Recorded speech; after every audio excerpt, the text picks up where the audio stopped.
دعوت اسلامی اپنے فلاحی شعبہ FGRF کے تحت غزہ فلسطین میں خیر خواہی امت کی سعادت پا رہی ہے، اور اسی سلسلے کو جاری رکھتے ہوئے 29 نومبر 2025 کو UK سے عاشقان رسول اور مقامی اسلامی بھائیوں کے تعاون سے کھانا پکانے کا سلسلہ کیا گیا۔ اس کے بعد اس کھانے کے مختلف پارسل تیار کیے گئے، جنہیں مقامی عاشقان رسول میں تقسیم کرنے کا سلسلہ ہوا۔ اسے فلسطینی عاشقان رسول نے سراہتے ہوئے دعوت اسلامی اور FGRF کو دعاؤں سے نوازا اور اپنی نیک تمناؤں کا اظہار کیا۔ صلی اللہ علی طه خیر الخلق واحلاها۔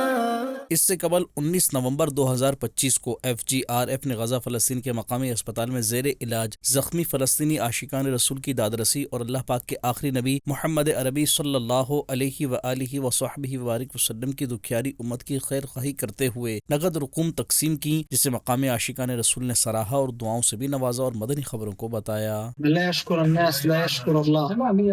أتقدم بجزيل الشكر والعرفان من المؤسسة الطيبة المباركة التي تمد الجرحى والمصابين في قطاع غزة، وجزاكم الله عنا خير الجزاء. نشكر المؤسسة على المبلغ النقد اللي قدموه لنا، نشكرهم ونقول لهم بالمزيد ويخلف عليكم وكفر الله خيركم۔ مدنی چینل کے ناظرین، آپ بھی دعوت اسلامی کے تحت دینی کاموں میں پیش رہتے ہوئے دین متین کی خدمت میں اپنا حصہ شامل کیجیے اور فلاحی کاموں میں بھی معاون و مددگار بن کر اجر و ثواب کمائیے۔